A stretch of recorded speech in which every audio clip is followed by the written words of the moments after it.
katono mpulira Mike Mwana Shivana representing Faruga. We are back. Yes, we are back. Tukomeo. But today is like special edition November baby system. We have 2 birthday babies. Smiley and Gazelle. Happy birthday, dear baby. Happy birthday, dear babies. Happy birthday, babies. Happy birthday. Happy birthday, dear baby. As usual, we are the Bakuya together, and that's how we do your number one LBQ virtual sports, where we just come, laugh, and learn. We are the Bakuya together. She said what she said. Yes, and today we have guests, and they're going to tell you who they are. The Sweet Chocolate. And me, Kara, here. Kaji and the Libra. Ooh. On Friday. You're welcome. This is your girl, Gazelle, your female lover. Wow, and Rio here. You're welcome, Rio, on Friday. Thank you. Yeah, the World AIDS Day is key to us. We all have heard about HIV, AIDS, about them before. HIV is human immune deficiency virus that really causes AIDS if it is not well managed. There's simple signs. I shouldn't call them simple, but there are some signs or symptoms that can really indicate that someone may be having the virus. There's some mild fever, for mild fever that can come up because of the virus. Some general body weaknesses that can really also come because of the virus. But if not well managed, AIDS will result. And for AIDS, we also have very many signs and symptoms. Diarrhea, we may have rashes, body rashes, we may have red stroke, purplish lips, wounds in the in your mouth, and strong fever. And the good news is, this year, our theme is let communities lead. And that's why it brings us back to us being in this space today and on the podcast. So why is World AIDS Day important to us as an LBQ community? What does this day signify to us? What is the importance of this day? And to me, as an individual, as an LBQ woman, this day is actually to acknowledge the fact that HIV among LBQ women is not really recognized, and the further to acknowledge that as LBQ women, also as we are vulnerable to HIV, and also to call out on stigma and discrimination really within people living positively and those that are living who are affected by HIV. World AIDS Day to me is very important because when I was young, I lost my father to HIV.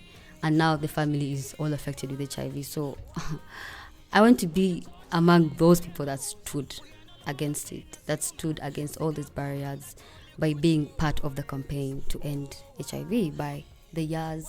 Please let it be soon. Yes. Yeah, this day gives me that hope of like, if the whole world can celebrate this day, LGBTQ women living with HIV, like us who have the HIV will be the ones we expect the spread to be limited. The fact that I am one LGBTQ woman and the disease attacks a human race and I'm part of the humans, it is key for me to really stand in this day and acknowledge that it is important and celebrate it.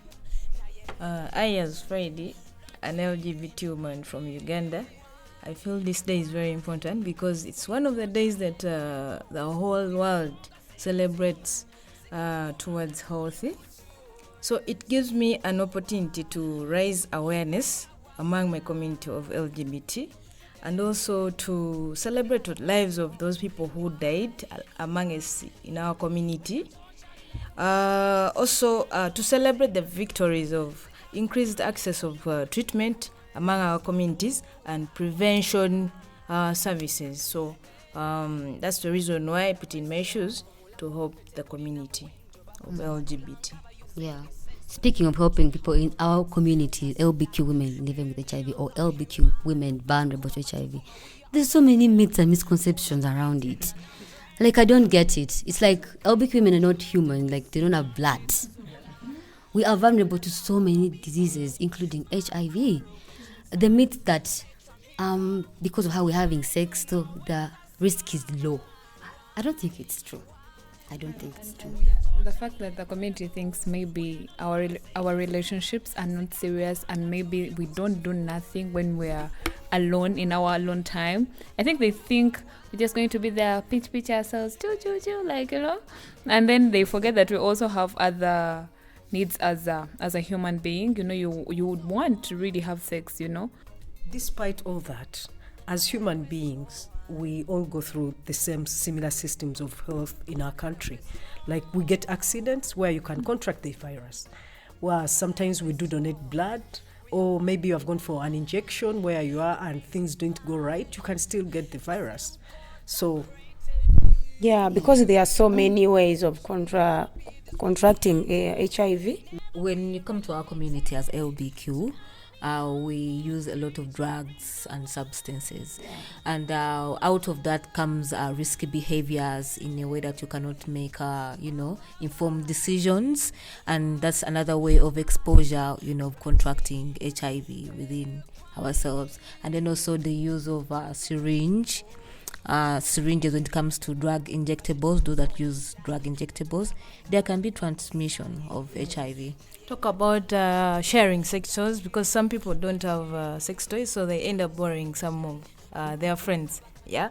So also there is when you have unprotected sex with vagina anal sex without a condom, you can usually get it because there is roughness and stuff like that. Yes. So, like, people forget that we are all humans born in different ways. People are born with this thing, and me being born the way I'm born, it's not my problem, I know.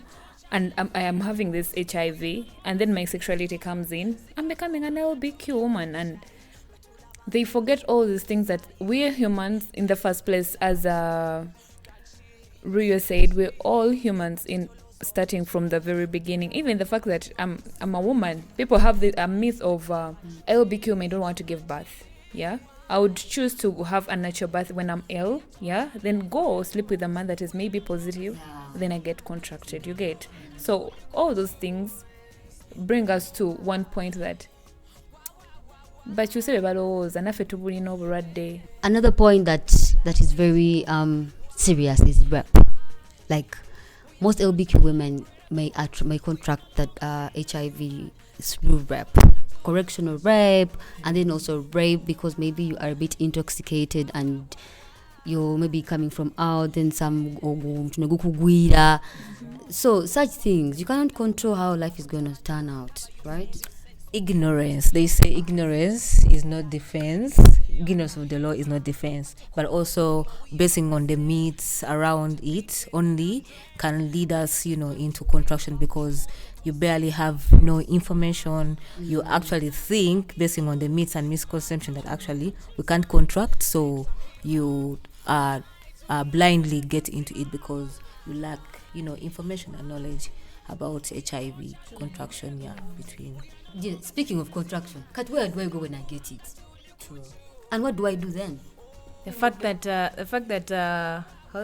people have problems with going to the hospital. Someone ends up sitting at home, and they miss out on being advised what to do, and they end up spreading to other people. Hence, death around our community. You see what a female lover said about ignorance, being ignorant and something like that. There are a lot of things that shield LBQ women from going to get this support. Yes, the disease, we have it, but a lot of things shrink us back. People are scared. People are scared of those health workers that are being rude in those hospitals. Even when the hospital is maybe keep friendly, people are scared. You face a health worker and then they're going to give you attitude. Yeah, on top of giving you attitude, they're going to make you feel like not worth living, not worth life, not worth health, not worth anything. There's also a problem of financial strain. Someone you might find they don't have money to go to the hospital, or sometimes they go to the hospital and those healthy workers, just because they know the person is from LGBT community, they decide to ask them for money for the treatment or counseling. So really, financial issues also a problem. Yeah.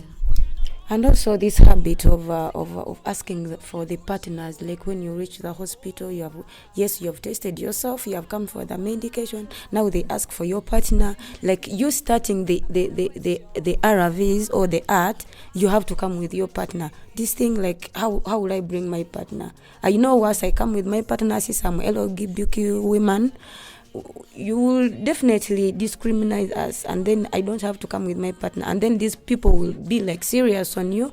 Go bring your partner, we need to test your partner, we need to know how your partner is, we cannot give you the medication, and then you stay with your partner. Then also this thing is a barrier in our community. In most health centers, actually, there is no privacy and also confidentiality. And talking about that, it takes me back to being illiterate. Imagine I've gone to hospital, it's my first time going to check, and then I don't know how to write, and then the person next to me is supposed to help me, write, because I don't know that the nurse is too busy or counselors are so busy. So in that moment, I will not know what information is being my results, not until someone else tells me that, discloses to me that, and in a way that is not confidential, and that will really, next time I'll not go back actually, because yes, I even don't know what they are talking about. I have no information about what I'm even suffering from, so I'll really not go to, access these services.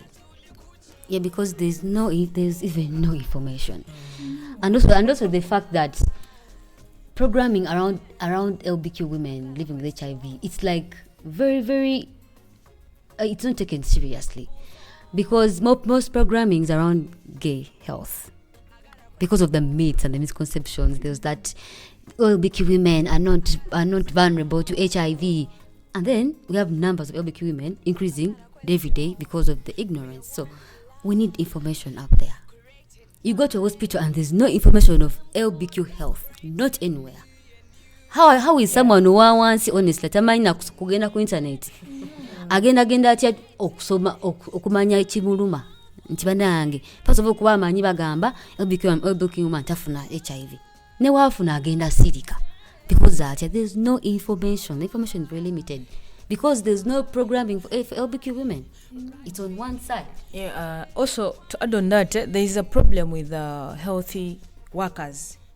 Today, they have been taught about us, the LGBT community. They will show you they're okay. But if you refer someone there, they will start pointing fingers, and some of them will even run.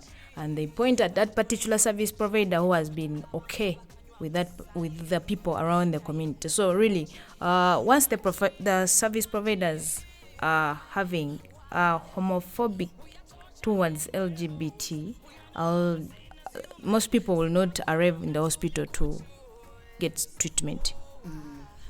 But putting all that aside, as a truth-based told, the root and the ground cause of all the suffering of LGBTQ women that are living, or people want to prevent, it comes with the anti-homosexuality bill. Yeah, yes. It has a lot of stupid clauses. I'm sorry to use the wrong word. It has a lot of stupid clauses in it. Yeah, some articles are not making sense. Yeah, some sections are not making sense. You can't tell a health worker that once you give health a health treatment to someone. I know the president once came out and said that, okay, that is not, it doesn't mean this, whatever. Man, a law is a law. Once it is written down, once it is written down, there's nothing on this ground that you're going to stand with. Ata omuntu aba tamanyi, truth be told, omuntu aba agenda aba tamanyi nti okay gundi ojagenda ogambe mbu President yagamba kino ogenda kutuuka yonga, let me use a masculine representing woman and LBQ woman that is masculine with their dressing code agenda kutunuulira from afar distance, agenda yitawo security ite police, ogenda okulaba oli kukomera. Yeah, and that is a lot of money. Yeah, our community even doesn't have money. Yeah, so there's a section actually that is specific, that was discriminatory, targeting persons living with HIV. And when it comes to as an LBQ person and then engaging in relations with someone and yet you are living positively, that can be you are default, because imagine you're born with HIV and then you have a partner, you get your partner and they know about it, but then when it comes to the AHA itself, one of the clauses, that means you are liable for, I think, life imprisonment because you are living with HIV. And then there's a clause according to the act itself that really strains out persons living with HIV. When did the law really start to become a personal thing? When did the law start to really intrude our lives? Yeah, if I come up, yes, I'm positive and I'm having my person and they're okay with my status, yeah, why is the law coming into us? Why is it attacking us? Why isn't it also attacking the heterosexuals? Yeah, saying that, okay, if you're having your partner that is positive, that is also life imprisonment. Man, even heterosexuals are spreading this thing widely, yeah, more than even us. Yeah, I can close my status to my person because, yeah, I'm going to talk to you on ground, you know. So why is it a problem? Why did the law start to come into my personal life? Why are they using the law against us? Yeah. Yeah, due to that, I want to share my personal experience on how the service providers deal with us, the LGBTQ women. Yeah, I remember I had a partner, masculine partner, and we had a fight, you know.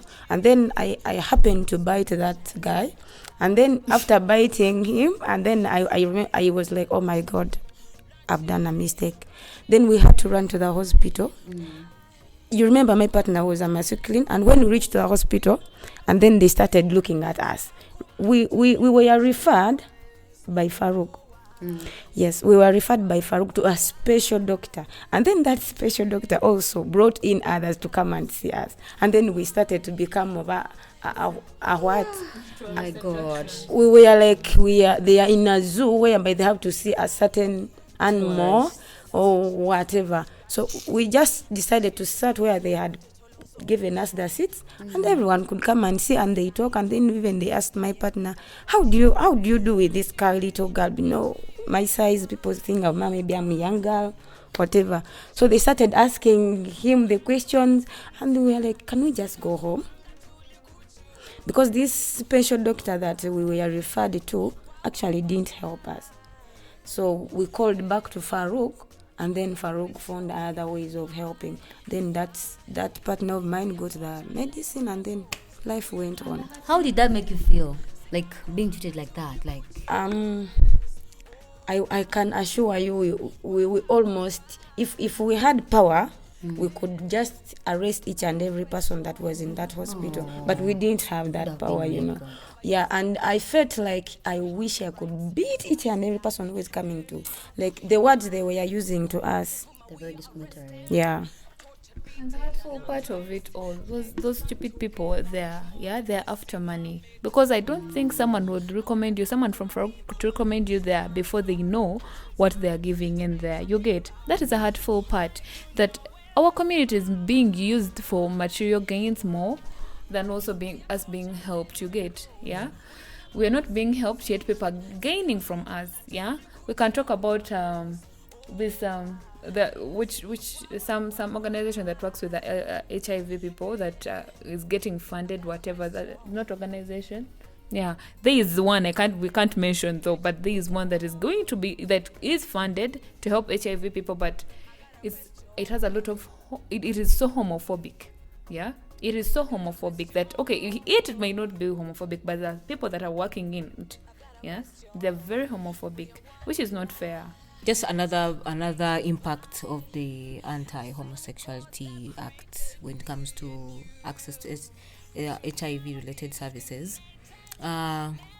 as Kaden had mentioned, the clauses about pointing out, calling out persons who are living with HIV, but then also it gave some health workers have withdrawn, providing these services because they are either affiliating, they are offering support, and all these things are in relation to the act. And also we see that the act has increased the homophobia around the environment generally. So it's discriminatory. It's it takes you back to stigmatizing yourself too as a person, for sure, like reaching out. To add something on what Gazella said, it has also increased the mental health challenges such as depression. Also, those healthy workers, they fear to be exposed because when they see when their fellow service providers see that they are friendly to us, the community, they think other healthy workers, they start pointing fingers to those healthy workers who are friendly to us. So hence those other healthy workers will withdraw from helping us. So it's really a big problem. And then also that's like a big challenge to adherence, right? Yeah. Imagine you have to live like that every day. At some point you're like, you know what? Consider you. So that the alone has caused a lot of harm to adherence. And I can also top poor diet. If you are going to the market, because nakasente katika katini, where you are getting like some support from, let's say, an organization, because of the it has been closed. Now you end up not really eating well because you can't afford to get good food to take care of yourself. Yeah. And, financially, we are not the LBQ people. People have this myth of saying LBQ people are rich, shit like that. They're innocent. Which money? We are looking for the money and we are not seeing it. So you imagine someone has to really keep up with this deity. Yeah, really keep up with this deity. If you don't have money, you get it. So if you're financially not stable, things are not going to work out for you. Things are never going to work out for you. Yeah. And let us talk about that ignorance and not knowing. Some people don't know what diet they have to take. Oh yeah, this is also a bit of stressing, like when you know that this pill is also part of your life, like sometimes you feel like at least you better fail to have food, but you have taken these RVs of yours. It is a must. Like you got no choice to not to take it. It is a must, whether you like it or not, because you want to live. So sometimes it is a bit stressing, like when you're going through a lot and then you're like, oh my God, I still have to take this pill. Then sometimes you'll be like, but I have to, because if I don't, due to this stress, due to what I have to do, like the responsibilities you have to take that. Speaking of the pill burden, it must create self-stigma to yourself. Because obera ubitsiranga like you get it? You think maybe bakogerako. So it creates that self-stigma that can also affect your adherence. And I don't think it's a very good thing for your treatment. How do you get to a point of accepting? Yeah? How do you get to a point of saying, I have tested HIV positive and this is how I'm going to live my life? Yeah? Let's let Kara tell us something about that. Yeah? Yeah. I must say it takes time. Yeah. It needs time. Like someone just can't accept it. This whole thing is it is a stress. You can't just come out and say, yeah, I have tested, I am HIV positive and I'm going to live. This, first of all, the moment they test you, they before they tell you the results, they ask you some like scaring questions, and then you'll be like, oh my God, what could the results be? And the moment they give you results, this person have already cooled you down. But when you go back home, there is a situation where you will start taking the medication, and there is this partner you have been dating. You didn't go with that partner at the hospital. This person is going to be seeing you may be taking the medicine, and you have to hide yourself because you have not told the person that you're HIV positive, and it start eating you up. Sometimes people find themselves letting down the medicine and just decide not to take it. Sometimes others decide not to tell their partners because they don't know where to start. Like, how will I tell him? How will I tell her? What should I say? Should I... it is a negative, always it is negative answer from the other side. Once you come to this partner you have been with and you say, I tested positive, this person will definitely say it is you have brought the HIV. Not even knowing maybe they have it. So it is a very big state of making a decision to tell someone or accepting yourself that yes, I have to continue living this life.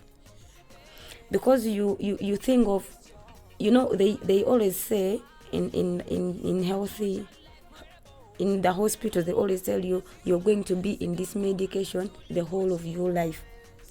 So when you think about being on something in the whole of your life, it is not a kind of food that tomorrow I'm eating chicken, then the other day I'll eat pork, then the other day I'll eat this, This is medication. It is a big trauma. Coming to my reality, when I found out, actually, I felt like I'm dying tomorrow.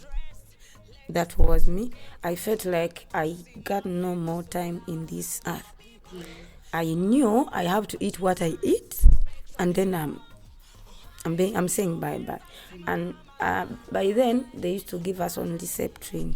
And then time came, I started to, having... by the way, I was at a young age. So, the more I grew up, I started having dreams. My dreams, I started realizing I'm growing up. I've not, like I didn't go suffer. Then I thought of maybe I can become someone even if I have HIV. Then at a certain point, I started to realize that if I maintain this HIV, not to become the AIDS, I can, by the way, live longer. And I learned to know that, and I wish everyone who is living with HIV could know this. Not giving myself out for intercourse. Actually. Because I don't know, you people, you are all positive. People are positive out there. People have their viruses. So I just have to protect myself. If I feel like I want to go for intercourse, I make sure it is safe. Because people are sick. I may go there thinking maybe people are safe and that they are going to give me their AIDS, and yet I have my HIV. On the other hand, Thank you so much. thank you so much for that.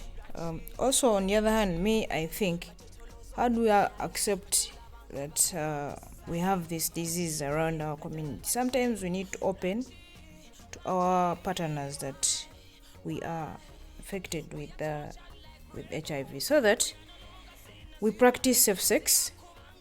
Also, sometimes when we hear stories of someone was born like that, so you do not have to point fingers on someone that someone was having sexual intercourse, then they got the disease.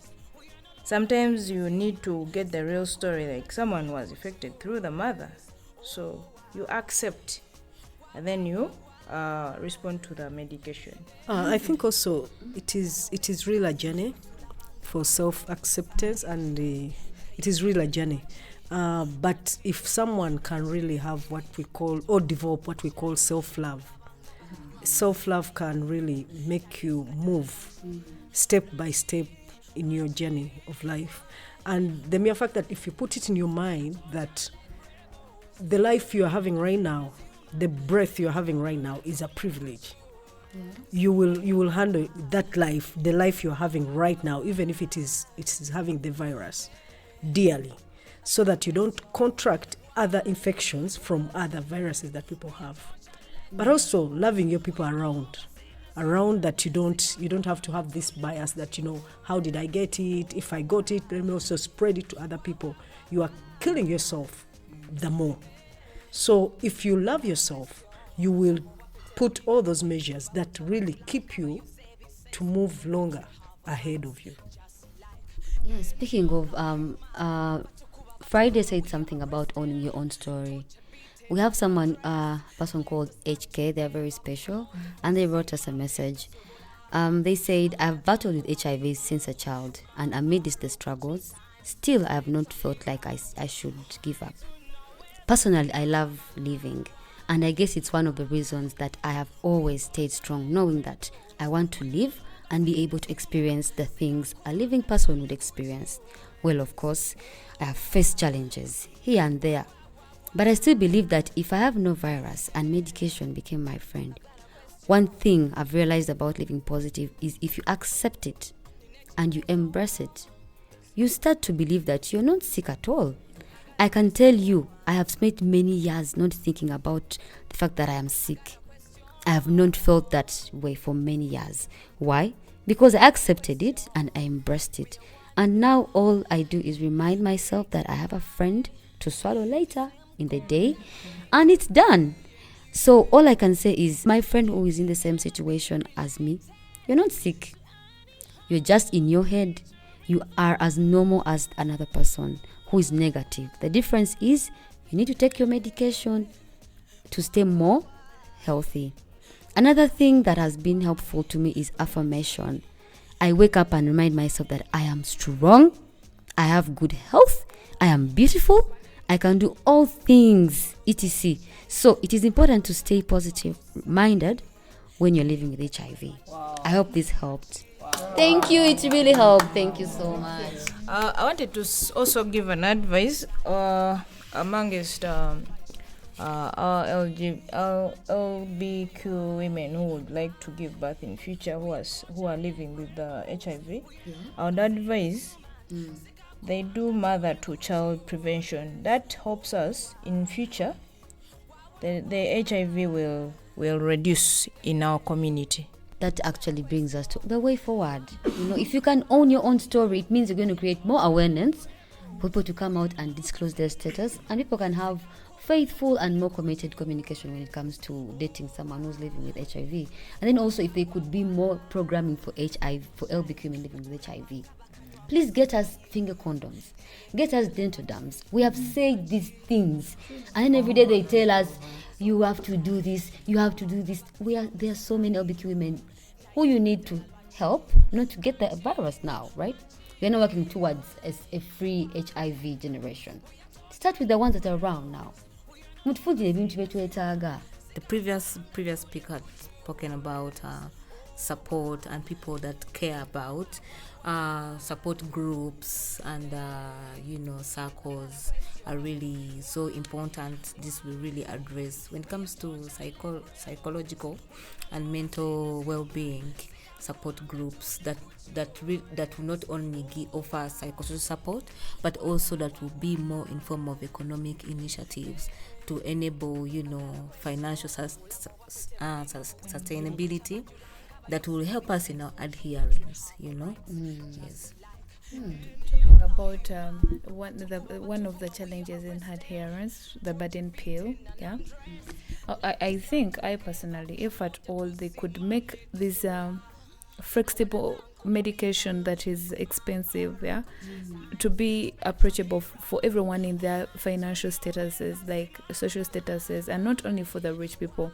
We have things of injections. We have pills that you can take months. You have a pill that you can take maybe a year, injections, and even that thing of blood. That thing. So if at all they could make these things accessible to everyone, not even minding about the money or whatever, and everyone can really just pick out, okay, nze nsobola okumira eddagala olunaku oba nze sisobola ddimira lunaku nsobola okumira omwezi emyezi esatu gete, and everyone can really live free. And not only for the people that have money, we don't know what God has brought on the table, so we. On that point, I call upon the government of Uganda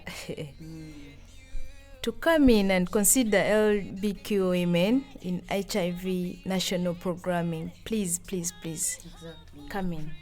I also appeal to the government, to really stop such laws.